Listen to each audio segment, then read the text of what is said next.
Hey, this is SuperX for the 5-Card Pillow Mastermind, and in today's video I want to talk about 3-bet pots out of position, and I want to make a strategy comparison between 4-card and 5-card pillow, point out the differences, how do they differentiate, so basically what boards are a little better for us in 5-card pillow compared to 4-card pillow, or which boards do we maybe need to play a little bit more passive on.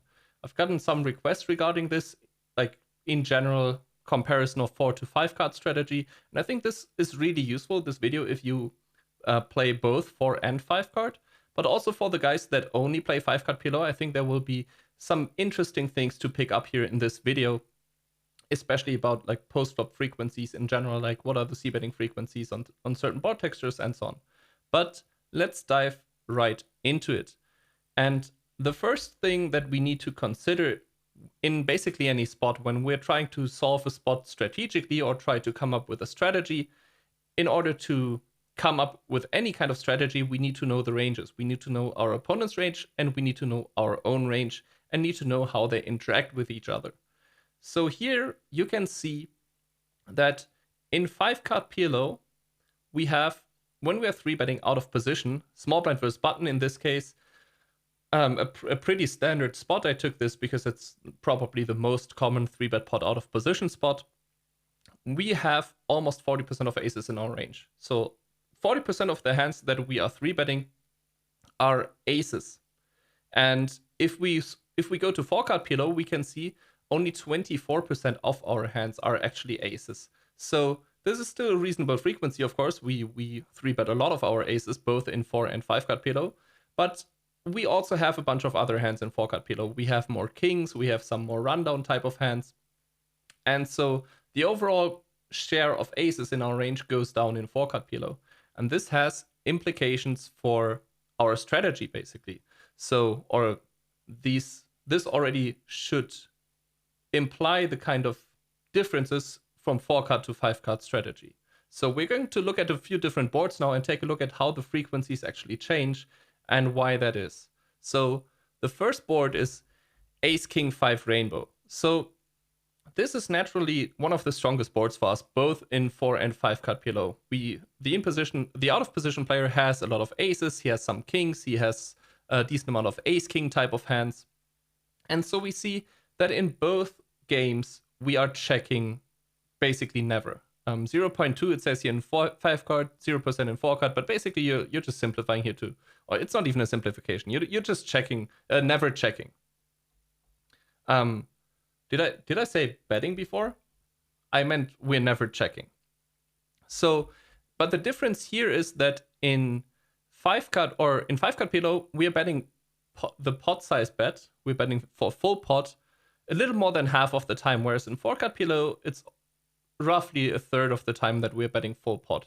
And this is because we're having more aces, we're having more of these stronger hands here in 5-card pillow, but also our opponent has more hands that can continue. So when he has 5 cards in his hand, it's more likely that he has a hand like Queen Jack 10 and then 2 other cards, or 3 4 5, or Deuce 3 4, I mean, or top pair with a double gut shot, maybe Ace Jack 10 4 3, these type of hands. So there's way more hands that our opponent can continue, and at the same time our range is way stronger, so we want to bet pot more often here.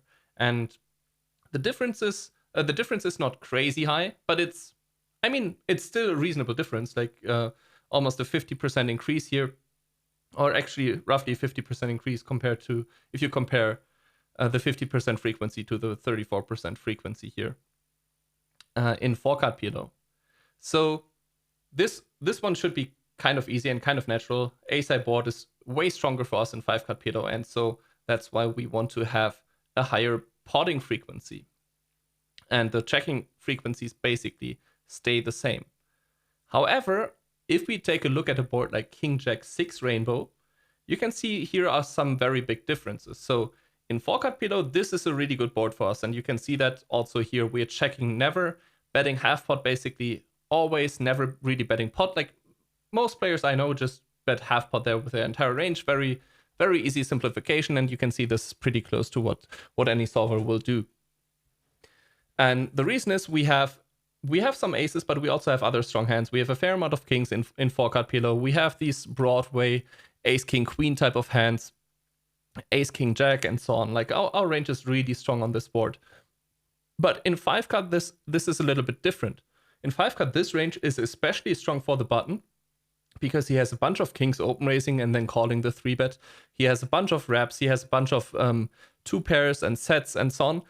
And we, as the short, not as the shorty, but as the small blind player, we also have some kings. We, of course, can have some strong aces. We can have ace, ace, king, jack, 10, or ace, king, queen, jack, 9, or like these type of hands we can have as the small blind player as well. But we also have just hands that didn't connect very well. Or if we just have aces with a gut shot here on this board, it's not particularly strong. If we have ace, ace, 10, or let's say ace, ace, king, 10 in 4-card Pilo, this is a really strong hand. Ace, ace, king, 10, 7, for example, in 5-card Pilo, that is a hand that is like, it's okay, but we're not excited about it here, even if we block the king, because there's so many other hands our opponent can have here. And so this leads us from never checking in 4-card Pilo to 45% checking in 5-card Pilo. And this is a pretty common theme that you will see in a lot of these on a lot of these boards, basically. So whenever the board is not good for aces, our checking range goes up dramatically.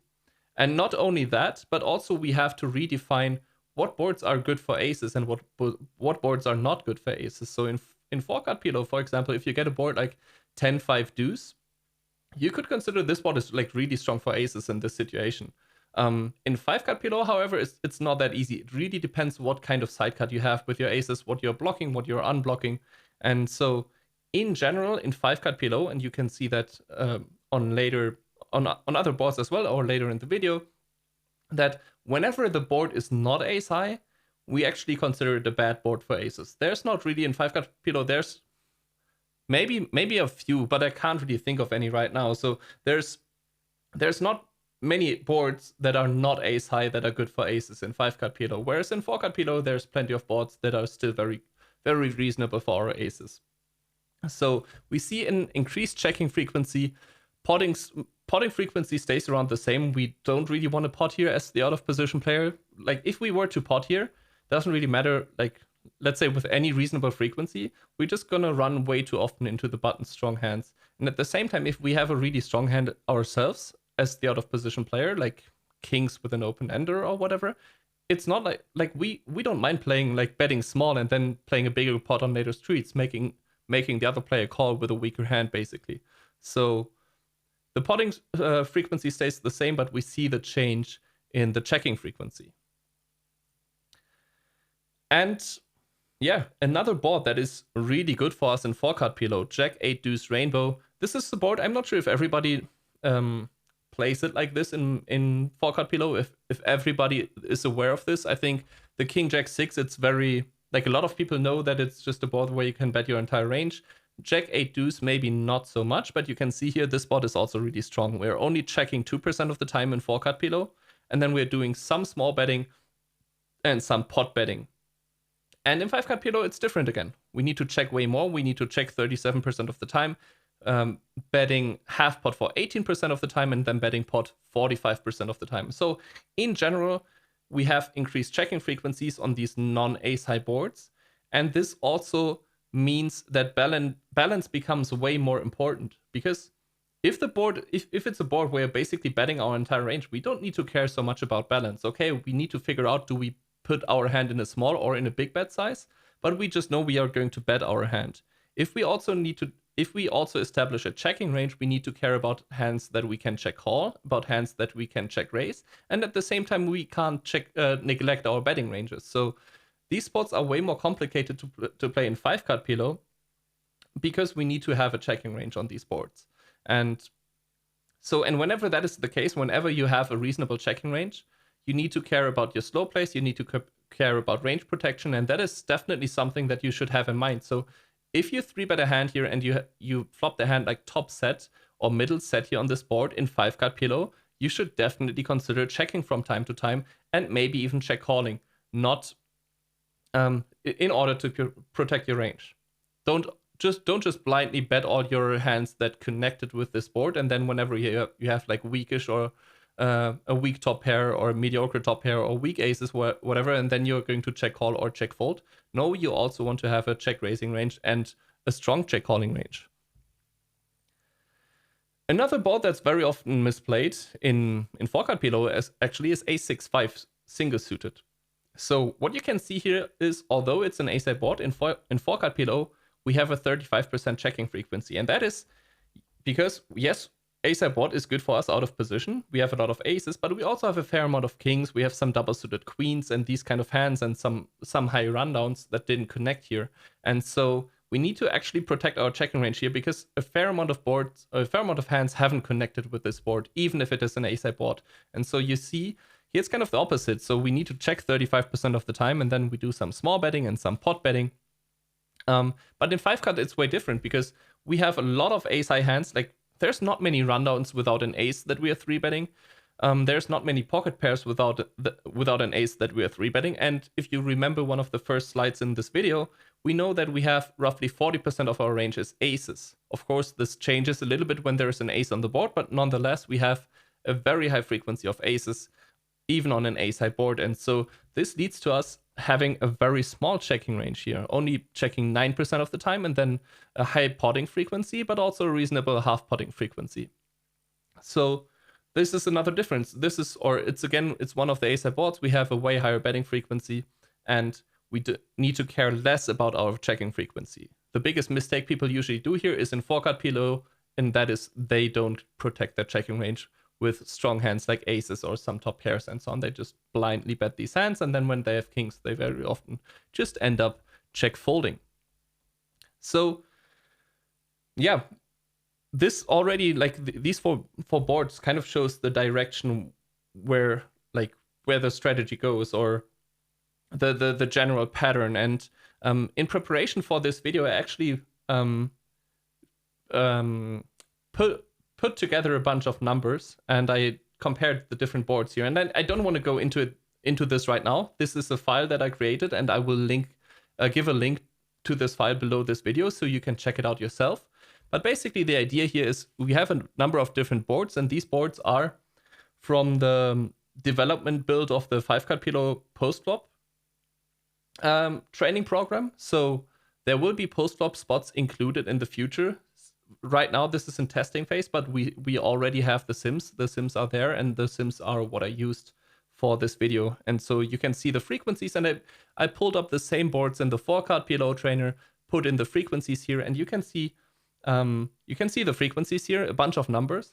And basically whenever the frequency or the difference in the frequency is more than 15 percentage point, it's highlighted in green or red. So if it goes down compared to 4-card, the frequency, for example here, a6-5, you just saw 9% checking and 35% checking in 4-card PLO, it goes down by 26 percentage points, right? From in 5-card compared to 4-card PLO. But then you can see on all these middling boards, like king high boards, queen high boards, and some of the jack high boards, we see that the checking frequencies really increase. What is kind of interesting is that on the low boards, the checking frequencies don't really increase. You can't see the boards right here because I'm blocking them, but it's like 8 high boards, 7 high boards, and so on. The frequencies don't really change that much because these boards are also kind of not good for us in 4-card PLO, or they are okay. Like, we have a lot of overpairs that can just pot on these boards, but at the same time, our unpaired rundowns and so on need to check sometimes, and we miss them slightly too often, so we need to have a checking range on those as well in 4-card PLO, and it's the same in 5-card PLO, basically. Or it doesn't, like, the differences in the frequency changes, like, it's not that high. But the biggest differences are on the ace-high boards, of course, as you can see here. And then, as you can also see here on some of the weaker boards, like I said, we need to reconsider what are actually strong boards for us in 5-card PLO. So a board like 10-7-5 rainbow or 10-7-5 deuce single suited, we do way less potting in 5-card PLO. On 10-7-5 rainbow, 34% compared to 62% in 4-card PLO, and 19% on 10-5 deuce with a flush draw, and 41% in 4-card PLO on the same board. But I don't want to bore you with more of these numbers. we will jump to the summary of what we've already talked about in this video, and then you can check out this sheet if you want to on your own after this video. So what did we talk about in this video? What did we learn in this video? So first thing that's pretty basic and we need to be aware of is we have an increased frequency of aces in our 3-betting range. So we have more aces when we play 5-card PLO in our 3-betting range, and we should play our strategies, our out of position c-betting strategies accordingly. So the ace-high boards are really good, and the other boards are probably a little bit worse. And this is also something that I mentioned earlier, that we need to reevaluate our board or the boards that we play in, or that we have evaluated in 4-card PLO. We need to reevaluate them in 5-card PLO because they play probably a little bit different than in 4-card PLO. So a board that is good in 4-card PLO is not necessarily a good board in 5-card PLO. Sometimes they are, but we need to pay close attention to the specific board. The general question with our c-betting strategy should be, is this board good for aces? And there's a small hint, and I've already talked about this. If it's not ace high, then it's probably not good for aces. Unlike in 4-card PLO. One thing that you also can see, and that we also can see, is we have increased checking frequencies. Overall, of course, the number of boards that I had it's a very small sample. It was like 35 boards, I think, or 33. But the checking frequencies on these boards overall increased, and you can check that out in the file on your own, of course. And once we have more sims and more data, this file will probably also will be updated in the future as well. The last thing that I really want to emphasize here is that as your checking frequencies increase, it becomes more and more important to protect your ranges and to play balanced ranges.